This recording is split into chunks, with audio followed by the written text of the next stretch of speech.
Hola, hola amigos, amigas, Filipo Beltrán, un placer saludarles. Gracias por acompañarnos en esta emisión del 23 de junio del 2025. Te preparamos un video hecho ya en postproducción para darte todos los detalles en este conflicto entre Estados Unidos, Irán y por supuesto las posturas de algunos países en este Consejo Nacional de la ONU. Esto es México Informa. Ya comenzamos, sean bienvenidos. Esto es México Informa. Hola amigos, bienvenidos a México Informa. Este domingo, el presidente de Estados Unidos compartió información sobre los resultados del ataque del sábado a 3 instalaciones nucleares en Irán. El presidente Donald Trump aseveró este domingo que las 3 instalaciones nucleares iraníes atacadas el sábado sufrieron daños monumentales y fueron destruidas. En una publicación en su cuenta de Truth Social, el mandatario dijo que la obliteración es un término exacto para describir los daños registrados en los 3 sitios nucleares atacados. Se produjeron daños monumentales en todas las instalaciones nucleares de Irán, como muestran las imágenes de satélite. Obliteración es un término exacto, afirmó el líder estadounidense.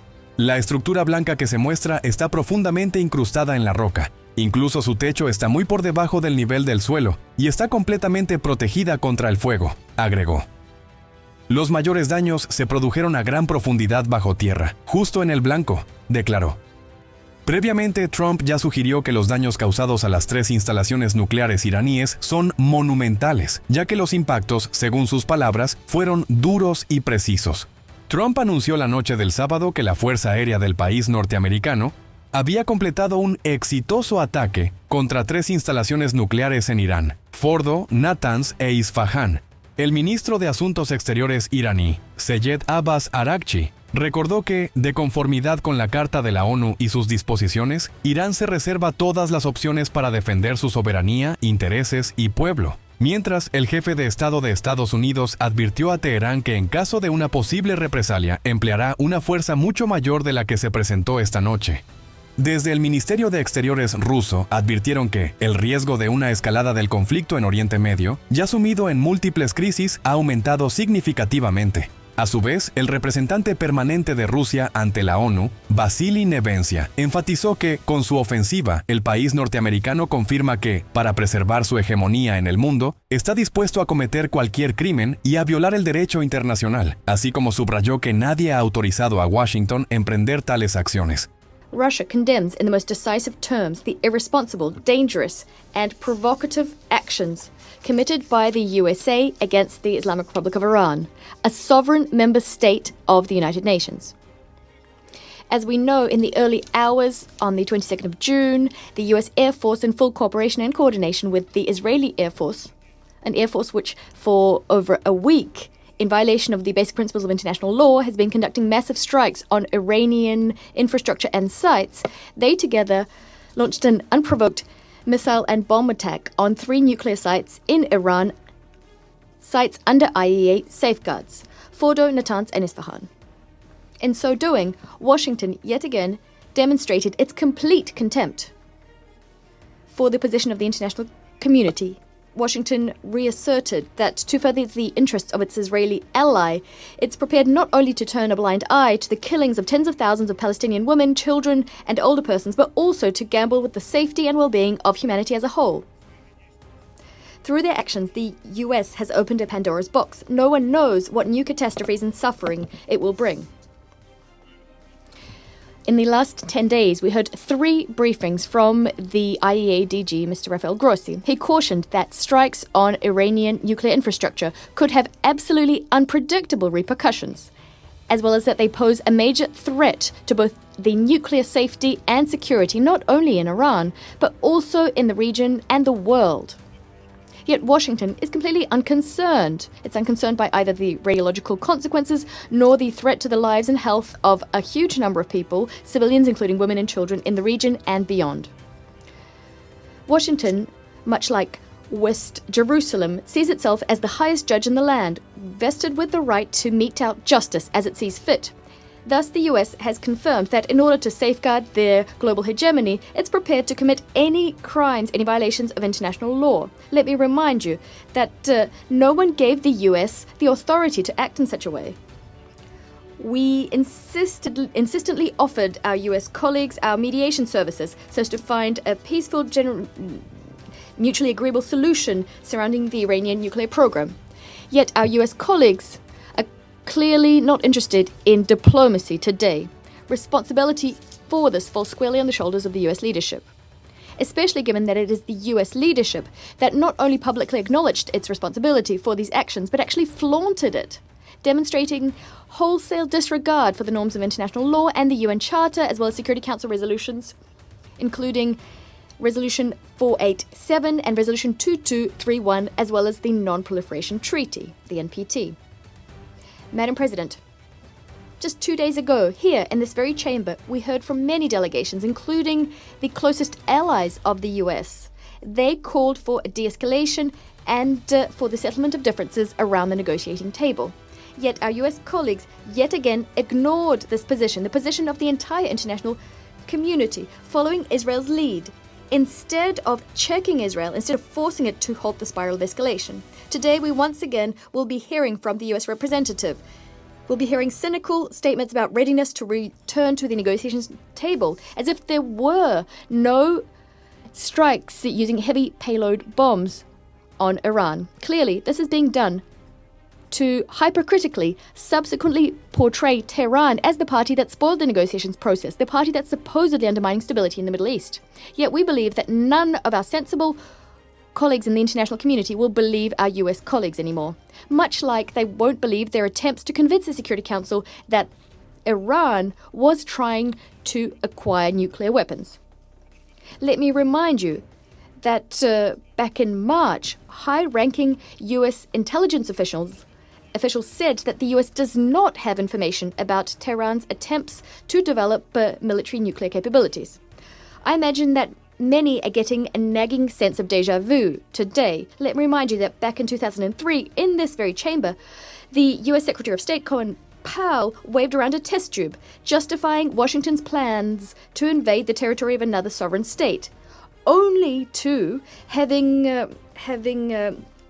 waged decades of chaos onto its people to not find any WMDs there.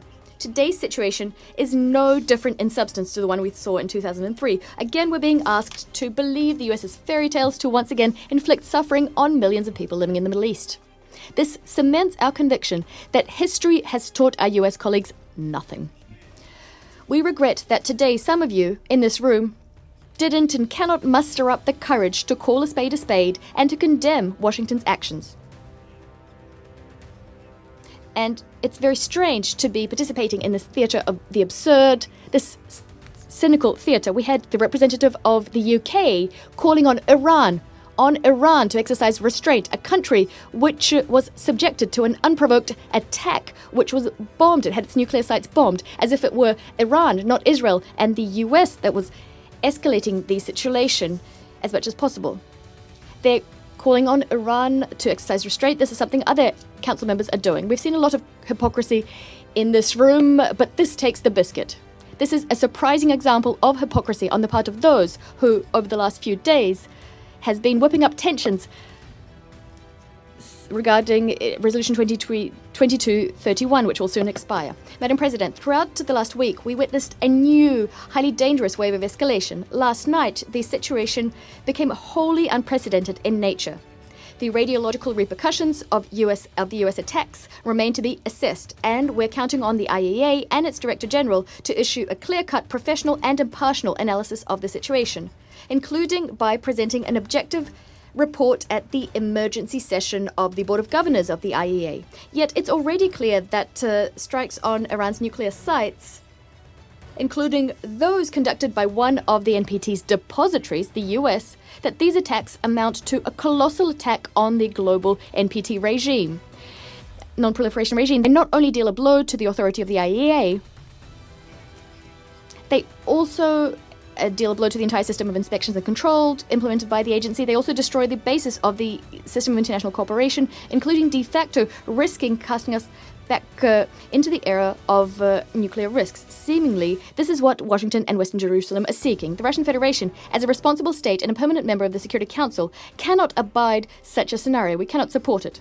Iran, as per the NPT, has the right to develop its civilian nuclear program. Overnight, the US has de facto nullified years of diplomatic efforts aimed at ensuring compliance with this fundamental principle. Agreeing with the legality of US actions is tantamount to throwing out all of the international community's advances on this front. And since we talked about the importance of the NPT and the global non-proliferation regime today, I'd like to remind you that Israel has not yet acceded to the NPT. Thus, there cannot be a comprehensive IAEA inspections program vis-à-vis Israel. As for Iran, in keeping, I'd like to remind you that Israel has not acceded to the NPT, so no comprehensive IAEA inspections program vis-à-vis Israel is being implemented. As for Iran, Iran was and remains the most monitored IAEA state in the world. And instead of supporting Iran, we're getting bombardments of this country, including its civilians. This is a country, and this is being done by a country which has in principle refused to sign the NPT. This is an outrageous, cynical situation. It's very strange that the IAEA DG did not say a word about this. Nor did he call on Israel to join the NPT, not once. Madam President, I think that everyone in this room can see full well that unless we stop the escalation, the Middle East will find itself on the verge of a large-scale conflict with unpredictable consequences for the entire international security system. Plus, the entire world might end up on the verge of a nuclear disaster. We call for an immediate cessation of aggressive actions by Israel and the US, restraint on the part of all parties, and return into the fold of international diplomacy and the negotiations process. Yet, calls on the part of UN Security Council members are not enough.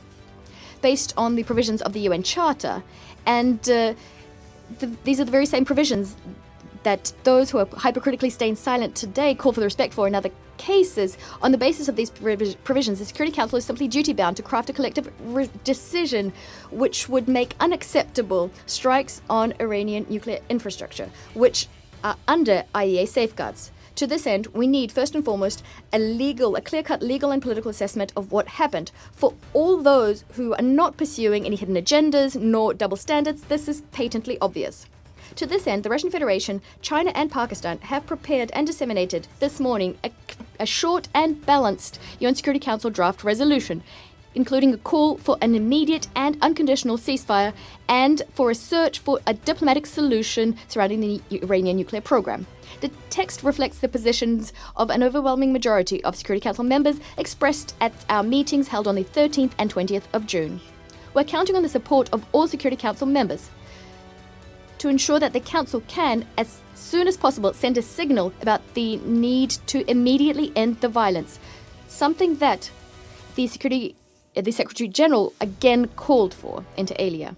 Unless the Security Council takes a clear-cut and principled position, further escalation is inevitable. We call on all Security Council members to adopt a responsible approach and to support the proposed draft. I thank you. El representante de la República Islámica de Irán, Amir Saeed Iravani, desde el Consejo de Seguridad de la ONU, señaló a Netanyahu de arrastrar a Estados Unidos a otra guerra costosa e injustificada.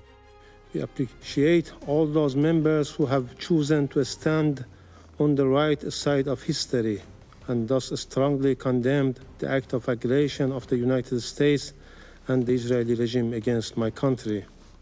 Madam President, I address this Council today for the third time since the brutal aggression against my country, first by the Israeli regime on June 13 and now by the United States.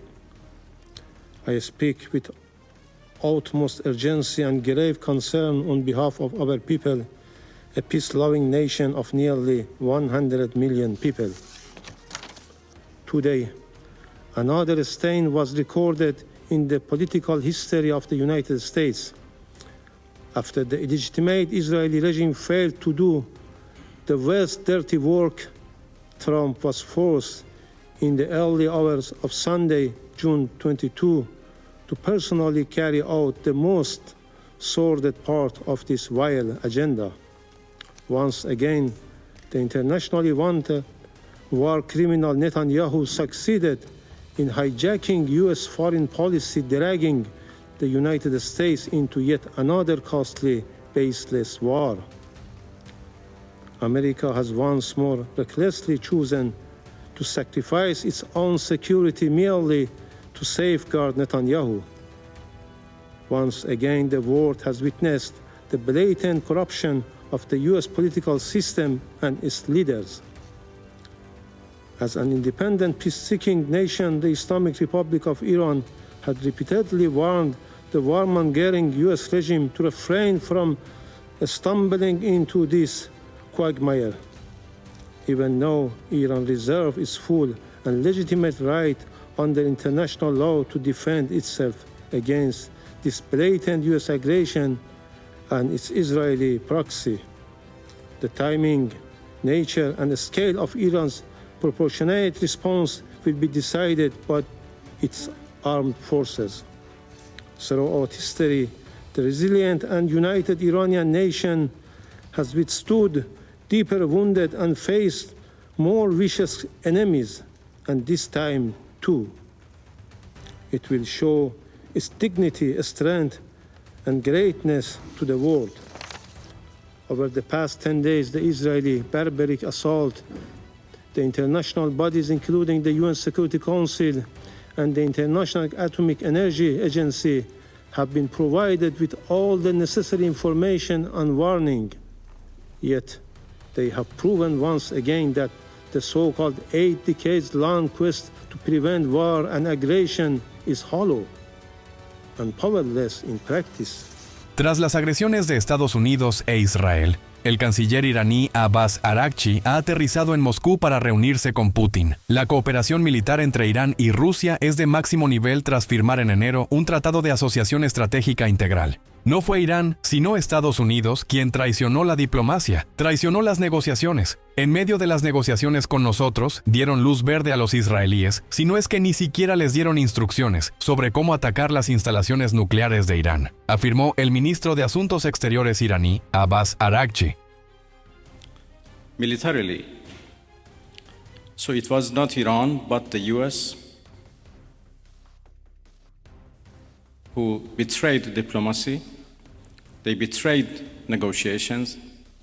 When at the middle of negotiations with us, they gave green light to Israelis, if not instructed them to attack Iran's nuclear facilities.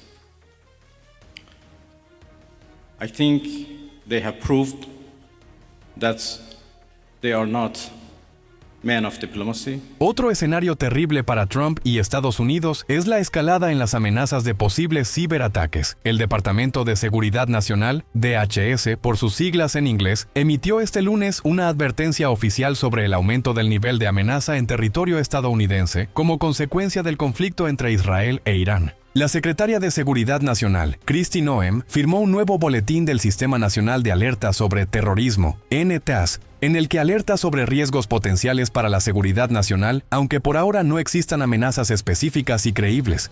La CBP, Aduanas y Protección Fronteriza, informó que miles de ciudadanos iraníes han entrado de forma irregular a Estados Unidos, y aunque no se han identificado amenazas específicas, pidieron a su personal estar en máxima vigilancia, y hablaron de la posibilidad de células durmientes iraníes activándose.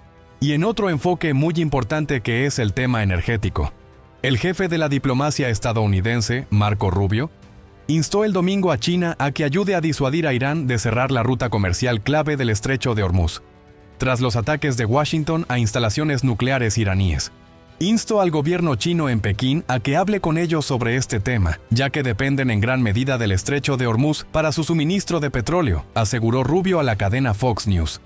Analistas han señalado que Teherán podría optar por tomar represalias contra el ataque estadounidense cerrando el estrecho, una vía marítima por la que circula una quinta parte de la producción mundial de crudo. Si lo hacen, será otro terrible error. Sería un suicidio económico para ellos, y nosotros nos reservamos el derecho a tomar medidas al respecto, añadió el secretario de Estado estadounidense. Pero otros países también deberían tenerlo en cuenta, ya que perjudicaría mucho más a sus economías que a la nuestra. Creo que sería una escalada masiva que merecería una respuesta. Dijo. no solo por nuestra parte, sino también por parte de otros, afirmó. Irán ya ha amenazado las bases utilizadas por el ejército estadounidense. Un asesor del líder supremo iraní, el ayatolá Ali Khamenei, ha dicho que serán consideradas objetivos legítimos. China se ha sumado a Rusia y a varios estados árabes para condenar los bombardeos estadounidenses, al afirmar que escalan las tensiones en Oriente Medio. China condenó con dureza el bombardeo estadounidense contra instalaciones nucleares de Irán en Fordo, Natanz e Isfahan, ejecutado en la madrugada de ayer por orden del presidente Donald Trump.